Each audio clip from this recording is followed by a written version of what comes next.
Merci, Roi de gloire, nous bénissons ton Saint-Nom, nous reconnaissons ta majesté et ta toute-puissance. Alléluia. Que Dieu soit magnifié, que Dieu soit glorifié. Bonjour, bonsoir, peu importe l'heure à laquelle tu verras ceci. Alléluia. La Bible dit dans Luc chapitre 13, du verset 6 au verset 9. Un homme avait un figuier planté dans sa vigne. Il vint pour y chercher du fruit, il n'en trouva point.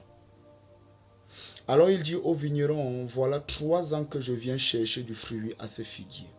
Je n'en trouve point. Coupe-le. Pourquoi occupe-t-il la terre inutilement? Le vigneron lui répondit, Seigneur, laisse-le encore cette année. Je creuserai tout autour, j'y mettrai du fumier. Peut-être à l'avenir donnera-t-il du fruit. Sinon, tu le couperas. Alléluia. Cette vidéo a pour titre « Tu sers à quoi sur la terre ?» Alléluia. Lorsque nous prenons Ésaïe chapitre 5, Ésaïe chapitre 5, nous voyons à partir du premier verset ceci. Mon bien-aimé avait une vigne sur un coteau fertile. Il en remua le sol, ôta les pierres, il mit un plan délicieux. Il bâtit une tour au milieu d'elle et il y creusa aussi une cuve. Puis il espéra qu'elle produirait de bons raisins. Mais elle en a produit de mauvais. Maintenant donc, habitants de Jérusalem, hommes de Juda, soyez juges entre moi et ma vigne. Qu'y avait-il encore à faire à ma vigne que je n'ai pas fait pour elle? Pourquoi j'ai espéré qu'elle produirait de bons raisins, en a-t-elle produit de mauvais? Je vous dirai maintenant ce que je vais faire à ma vigne. J'en arracherai la haie pour qu'elle soit broutée. J'en abattrai la clôture pour qu'elle soit foulée aux pieds. Je la réduirai en ruine et elle ne sera plus taillée ni cultivée. Les ronces et les épines y croîtront.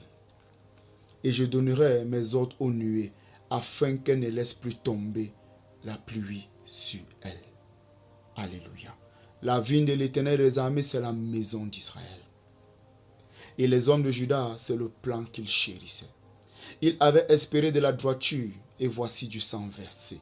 De la justice, et voici des cris de détresse. Alléluia. Nous comprenons ici clairement que Dieu nous interpelle. Dieu ici n'interpelle pas les païens. Dieu ici n'interpelle pas les personnes qui ne croient pas en lui. Dieu s'adresse à la maison d'Israël, à la postérité de Jacob, à la descendance d'Abraham. Nous sommes tous héritiers de la promesse. Tu as fait de Jésus-Christ ton Seigneur et ton Sauveur. Tu es héritier de la promesse. Donc cette parole te concerne. Une manière de te demander, qu'est-ce que tu fais sur cette terre? Quel est le produit que tu apportes? Dieu nous a tous rachetés. Il nous a tous sauvés par le prix du sang précieux de son Fils Jésus. Il nous a tellement aimés qu'il a sacrifié Jésus. Et la Bible nous fait comprendre qu'il a aimé le monde au point où il a sacrifié Jésus. Et quand il a sacrifié Jésus, c'est pour racheter des peuples de toute langue, de toute nation, de toute tribu. Nous sommes ce peuple-là. Maintenant, lorsque nous avons fait de Jésus-Christ notre Seigneur et notre Sauveur, qu'est-ce que nous faisons? Continuons-nous de mener notre vie avec un plus mental? Continuons-nous de mener notre vie avec notre considération idéologique? Continuons-nous de faire comme nous avons eu l'habitude de faire? Ceci s'adresse à tous ceux qui disent être des chrétiens. N'est pas chrétien celui qui prend une Bible et qui va à l'église le dimanche ou qui fait un autre père ou bien qui se positionne de manière pieuse devant les gens. Un chrétien, c'est quelqu'un qui a Christ en lui. C'est quelqu'un dont le caractère, l'attitude, le reflet du royaume des cieux est tangible au travers de toute expression qu'il peut pouvoir manifester. Un chrétien, c'est quelqu'un qui reflète tangiblement une ambassade du royaume des cieux. Un chrétien, ce n'est pas quelqu'un qui dit être le fils d'un tel ou d'un tel. Un chrétien n'est pas quelqu'un qui va te dire, je suis de telle dénomination. Je ne suis pas de tel, je suis de tel et je ne suis pas de tel. Un chrétien ne va pas célébrer ce que son soi-disant père ou mentor, ou comment est-ce qu'il peut l'appeler, va dire ou va faire. Mais c'est quelqu'un qui reflète tangiblement la représentation du royaume des cieux. Dieu nous appelle à porter du fruit. La question qu'il pose, depuis que nous faisons comme nous avons toujours fait, depuis que nous avons idolâtré les hommes, depuis que nous avons idolâtré les assemblées, depuis que nous avons idolâtré toutes ces choses et toutes ces choses que d'autres passent le temps à faire, depuis qu'il y a eu tous ces dérèglements à l'intérieur du système de l'Église, depuis qu'il y a eu tous ces combats entre frères, entre sœurs, des combats qui n'ont ni tête ni queue, une instrumentalisation volontaire du peuple de Dieu par un esprit, l'esprit d'égarement. Depuis que nous faisons ça, quels fruits nous portons? Il y a des âmes qui souffrent, il y a des hommes qui meurent, il y a des gens qui périssent, il y a des gens qui vivent la déprime, l'enfer. Pourtant, toi qui es en train de te discuter avec tel, ou toi qui es en train de prendre tel poste de tel et d'argumenter pour avoir des vues, pour avoir de la considération des gens, il y a quelqu'un qui a besoin de ce que Dieu a mis en toi. Il m'a dit, à quoi servent-ils sur la terre? Je te repose la question, à quoi sers-tu sur la terre? Si notre vie n'apporte pas une plus-value au royaume des cieux, il est clair que nous sommes comme ce figuier dont le maître dit, voilà 3 ans que j'attends le fruit et il ne m'apporte rien. Il porte plutôt de mauvais fruits. Faisons attention. Parce qu'il dit, il faut le couper. Et l'intercesseur universel qu'est Jésus vient maintenant, il dit, je vais creuser, je vais mettre du fumier tout autour. C'est-à-dire, je vais faire en sorte qu'il revoie ses voies. Je vais faire en sorte de revoir sa fondation. Je vais faire en sorte qu'il écoute ceci et qu'il puisse changer et qu'il se répande et qu'il comprenne qu'il doit porter du fruit. Mais tu vas peut-être te dire, je vais porter quel fruit? Dieu a mis un excellent fruit en chacun de nous. Une fois que tu es sauvé et racheté par Jésus-Christ, le fait que tu respires pour pouvoir apporter un plus au royaume des cieux. Mais beaucoup respirent et apportent un plus au royaume des ténèbres. Et il me dit de te dire, il est important que tu revoies ton chemin. Parce que lorsque la faucille va passer, tu te demanderas comment est-ce que tu peux être un enfant de Dieu. Tu jeûnes, tu pries, tu fais tout ce qu'on te dit de faire dans une assemblée, mais tu te contredis de ce que tu as fait comme contrat avec Dieu dès le départ. Parce que quand tu as dit, je fais de toi mon Seigneur et mon Sauveur, fais de moi la personne que tu veux que je sois, il a automatiquement activé par l'Esprit Saint le potentiel unique et particulier qu'il avait investi en toi. Et quand il a activé ce potentiel, il a activé également le processus de l'ensemencement et de la germination. Et quand il y a germination, il y a une chose qui se passe, c'est que le fruit doit ressortir. Et voilà donc beaucoup qui ne portons pas de fruits. Quand nous ne portons pas de fruits, nous sommes en train de dire au Seigneur que nous ne servons à rien sur la terre. C'est un appel pour te faire comprendre ceci. Tu te demanderas pourquoi. À l'intérieur de l'église, il y a quand même des gens qui réussissent à tomber gravement malades. Il y a quand même des gens qui n'arrivent pas à porter du fruit. Il y a quand même des gens qui payent leur dîme et qui n'expérimentent pas le mystère de la prospérité financière. Tu te demanderas pourquoi. Il y a des gens qui font tout ce que l'église demande de faire, mais elles ne sont pas bénies, ces personnes. Ils ne sont pas bénis, tous ces gens-là. Tu te demanderas pourquoi. Est-ce qu'il y a des morts prématurées à l'église? Tu te demanderas pourquoi. Il y a des fléaux qui affligent et affectent des personnes d'une manière particulière. Pourtant, des enfants de Dieu. C'est parce que nous ne faisons pas ce qu'il nous demande de faire. Lorsque nous lisons Ésaïe chapitre 16, nous le comprenons. Lorsque nous lisons Luc chapitre 13, nous le comprenons. La semence qu'il a mis à chacun de nous est une semence particulière. C'est une semence unique et c'est une semence qui est authentique. Elle est tellement bonne. Ouvrons Jérémie chapitre 2. Jérémie chapitre 2. Que me dit Jérémie chapitre 2? Jérémie chapitre 2. Qu'est-ce que la Bible me dit au verset 21? Je t'avais planté comme une vigne excellente. Donc en chacun de nous, il a mis une semence excellente. Et il dit ceci. Et du meilleur plan. My God. Il nous a planté de la meilleure semence. Du meilleur plan. Dans 1 Pierre 1, le verset 23, la Bible dit que c'est pas une semence incorruptible. Incorruptible. Donc, le meilleur plan. Et il pose une question. Comment as-tu changé? Comment as-tu changé? Il demande, dégénérer en une vigne étrangère. My God. Qui sommes-nous devenus? Sommes-nous en train de vivre ce pourquoi Dieu a donné Jésus-Christ? Sommes-nous en train de faire ce que Jésus voudrait que nous fassions? Sommes-nous en train d'être réellement dans le couloir qu'il a pour nous ou d'être dans le couloir que les hommes ont pour nous? Chaque fois que tu es dans le couloir qu'un homme a pour toi, ne t'inquiète de rien. Il y a quelque chose qui va te frapper. C'est l'Éternel lui-même. Dans Jérémie 17, le verset 5. Qu'est-ce qu'il me dit dans Jérémie 17, le verset 5? Maudit soit l'homme qui se confie dans l'homme, qui prend la chair pour son appui, qui détourne son cœur de l'Éternel. Il est comme un misérable dans le désert. C'est pourquoi à force de faire tout ce qu'on va toujours te dire, tout ce qu'un homme va te dire, je ne dis pas qu'il ne faut pas écouter les pères. Je ne dis pas qu'il ne faut pas écouter les mentors. Mais je dis ceci.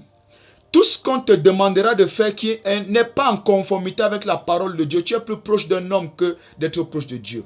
Et parce que tu es plus proche d'un homme que d'être proche de Dieu, tu t'es confié en l'homme. Et parce que tu t'es confié en l'homme, il est tout à fait normal que tu subisses ce que tu subis.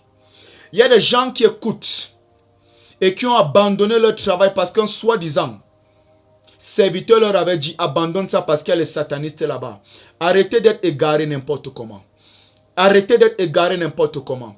Daniel était dans un peuple où il y avait quoi? Toutes ces personnes-là, c'était des personnes qui, si on prend dans cette dispensation, étaient des satanistes. Mais il était le chef parmi les autres. Shadrach, Meshach, Abednego étaient favorisés au-delà des autres également. Faisons très attention. Le Dieu que nous servons nous appelle à la royauté. Il dit ceci. Il a fait de nous des rois et des sacrificateurs pour notre Dieu et nous régnerons sur la terre, pas nous subirons sur la terre. Chaque fois que nous ne faisons pas ce que Dieu demande que nous fassions, nous allons tomber dans le désert. Et dans le désert, nous allons crier sans cesse. Mais il dit, il est comme un misérable dans le désert. Et il précise ceci. Il dit encore, il ne voit point arriver le bonheur. À un moment, quand il dit tu ne vois point arriver le bonheur, ça veut dire que tu verras les autres être dans quelque chose qui prétend être un bonheur, mais toi tu ne vivras rien, tu ne seras rien. Il dit, il ne voit point arriver le bonheur. Ne te fâche pas contre moi, je ne suis que le vase que Dieu utilise pour te parler. Et il dit, il précise maintenant, il habite les lieux brûlés du désert. Quand il parle de lieux brûlés, ça veut dire qu'il y a des lieux favorables dans le désert qu'on peut encore appeler comme des oasis. Les lieux où tu peux retrouver de l'eau. Mais les lieux brûlés du désert, c'est le lieu où il y a les serpents, les scorpions. C'est le lieu où tu vas retrouver le serpent à sonnette. C'est le lieu où tu vas retrouver la chaleur la plus ardente et la plus terrible. C'est le lieu où ceux-là qui veulent traverser pour aller en aventure quelque part, quand ils passent par là, ils tombent, ils meurent. Et ils sont obligés d'être enterrés là-bas et faire des posts vidéo pour qu'on signale à leur famille que ne pleurait pas cette personne parce qu'elle est déjà enterrée dans le sable. Faisons très attention. Lorsque nous écoutons qu'il ne faut pas écouter, nous allons nous retrouver là où il ne faut pas nous retrouver. Dieu nous appelle à porter du fruit. Il nous demande à quoi est-ce que nous servons sur la terre. Et il précise encore ceci, une terre salée et sans habitants. Quand on parle de terre salée, c'est une terre qui ne porte pas de fruits. Souvenons-nous qu'il a dit à Ésaïe chapitre 5, il a dit qu'il va empêcher à quoi? À la nuée de faire répandre la pluie. Et quand la pluie n'est pas répandue, tout ce que tu vas pouvoir faire sur la terre, ton ciel est de rein ou encore de bronze et ta terre est de fer. Nous faisons confiance à qui? À qui est-ce que nous nous abandonnons? Pourquoi est-ce que nous voulons tomber? Dieu nous libère de la servitude, nous partons tomber dans d'autres servitudes. Mon frère, ma soeur, sors de la servitude. S'il te plaît, va porter le fruit que Dieu t'appelle à porter. Ne néglige pas les visions que Dieu va te montrer. Ne néglige pas les songes que Dieu va te montrer. Ne néglige pas les circonstances par lesquelles tu passes parce que ce sont des signaux de Dieu pour te montrer que je ne t'appelle pas à ça, je t'appelle à mieux. Et il te dit encore une chose. Arrête d'accuser un tel. Si tu subis telle chose, c'est parce que tu t'es livré volontairement à cela. Il me dit de te le dire et je te le dis. Alors revoyons nos chemins. Revoyons nos voies. Suivons cela qui, obéissant à l'Éternel, porte le fruit que tu vois bibliquement.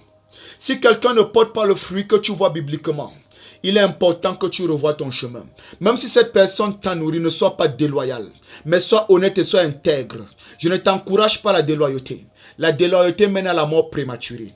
Mais je te dis encore, sois encore plus loyal à Dieu. Sois encore plus loyal à Dieu. Et fais comprendre à la personne si réellement tu as quelque chose d'authentique que Dieu veut faire avec toi. Je te dis ceci, s'il te plaît, fais attention à ta vie. Fais très attention à ta vie. Fais très attention à ta vie. Tu es encouragé à te marier avec un tel ou avec une telle. La question qui est posée, c'est est-ce que c'est lui ou c'est elle qui te fera, qui viendra assouvir les besoins ou bien qui viendra répondre aux responsabilités qui sont rattachées à cela? Est-ce que c'est celui qui t'encourage à épouser tel ou tel qui fera les bisous là-bas à ta place demain? Fais attention. Fais attention. Revois ton chemin. Repars vers l'Éternel. Retourne à Dieu. Et valorise ce potentiel qu'il a planté en toi. Tu es qualifié d'une vigne excellente. Tu es planté d'un plan excellent. Le meilleur des plans. Qui? Jésus-Christ. Alléluia. Alors s'il te plaît, porte du fruit. Porte du fruit. Porte du fruit. C'est la parole de l'Éternel pour toi. Il dit quoi? Porte du fruit. Il est très important que tu le comprennes. Que Dieu te garde. Revois ton chemin. Et que Dieu te fasse du bien. Quel est le fruit que tu dois porter? Tu peux te poser la question. Jésus nous dit dans Matthieu 6,33, cherchons premièrement le royaume des cieux et sa justice, et tout ce que nous voulons nous sera donné par-dessus tout. Ça ne veut pas dire que tu vas arrêter tes projets, tes entreprises. Ça ne veut pas dire que tu vas arrêter par exemple d'être chauffeur si tu es un chauffeur ou d'être enseignant si tu es un enseignant. Non, ça veut dire ceci. Dans ce que tu fais déjà, parce que Dieu ne bénit pas la main oisive. Non, Dieu bénit la main active. Dans ce que tu fais déjà, vise le royaume des cieux. Est-ce que tu touches une âme? Est-ce que tu fais du bien à autrui? Est-ce que tu délivres quelqu'un de la fosse? Est-ce que tu guéris quelqu'un quand tu en as le pouvoir? Est-ce que tu nourris quelqu'un quand tu en as le pouvoir? Est-ce que tu aides quelqu'un? Est-ce que tu sauves les âmes? Est-ce que tu vides l'enfer et tu remplis le ciel? Ou tu est utilisé pour continuer d'accomplir et de faire avancer l'agenda satanique? Porter du fruit avec Dieu, c'est cela en fait. Papa Zach disait souvent, partout où il y a une seule âme qui a besoin de Jésus, je prends la route pour là-bas.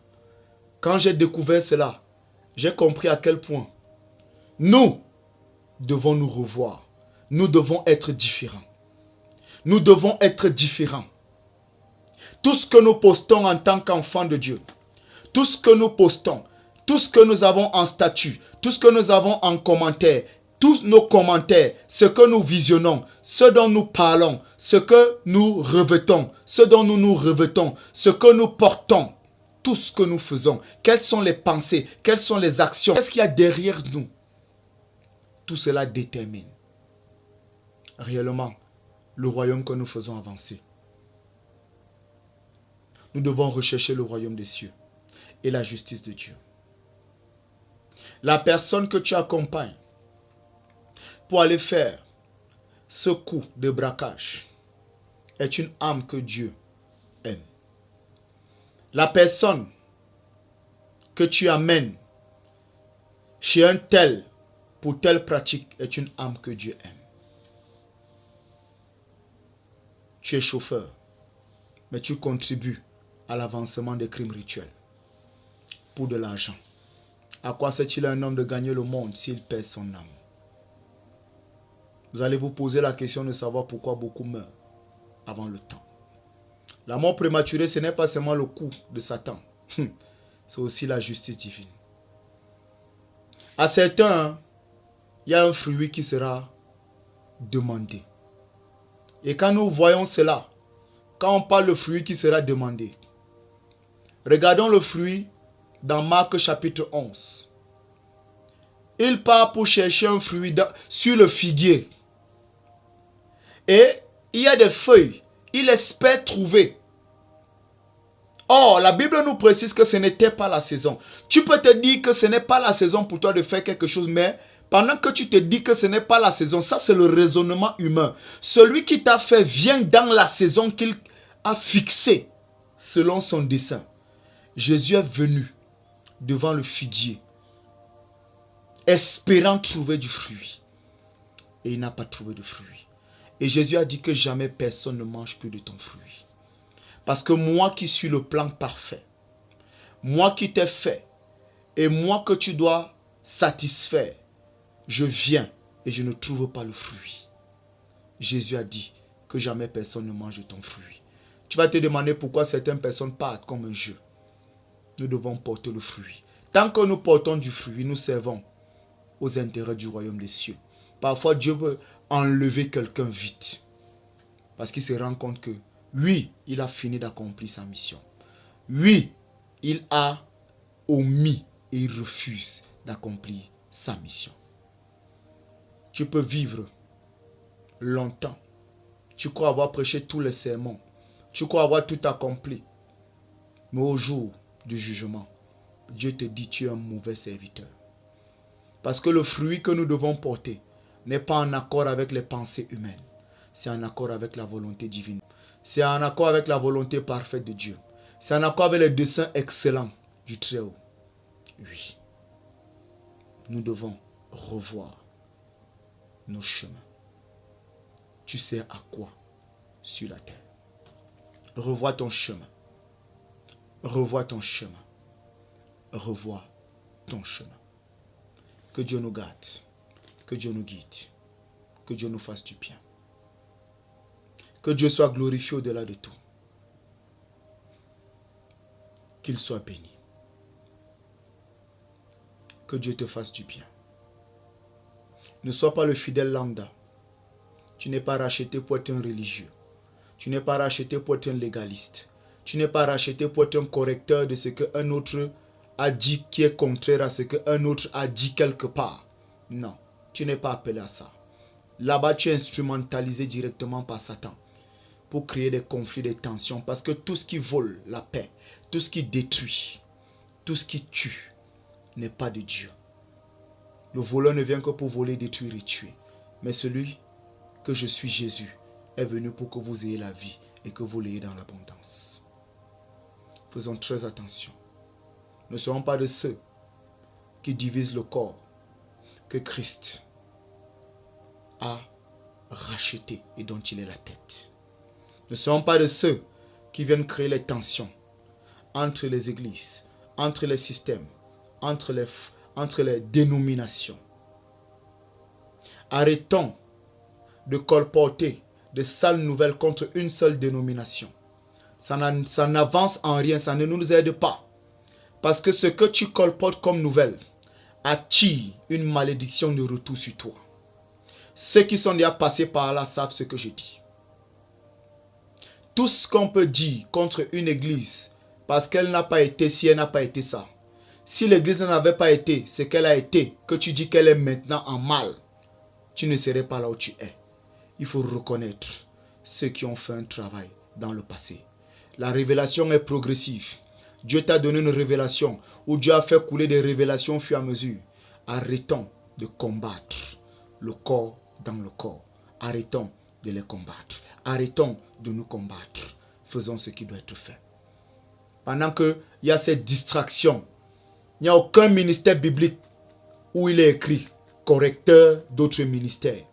Mais d'autres ont créé d'autres ministères. D'autres ont créé d'autres ministères.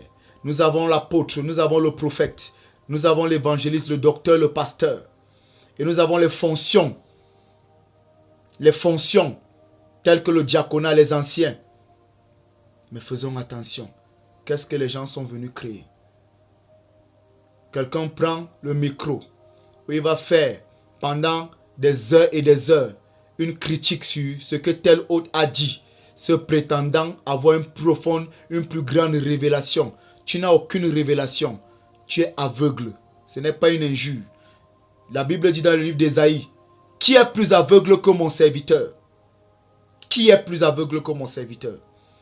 Fais ce pourquoi Dieu t'a appelé. Laissons le corps de Christ faire son mouvement. Arrêtons de freiner le corps de Christ. Toi qui m'écoutes, revois ton chemin. Va faire ce que tu as fait. Accomplis ce pourquoi Dieu t'a créé. Tu n'accomplis pas ce pourquoi Dieu t'a créé. Sache que tu ne sers à rien sur la terre. Et alors que tu écouteras ceci, ne dis pas et ne te plains pas de ce qui pourra advenir plus tard. Parce que Dieu t'a parlé. Merci Jésus. Parce que j'ai fait ma part, prends les commandes.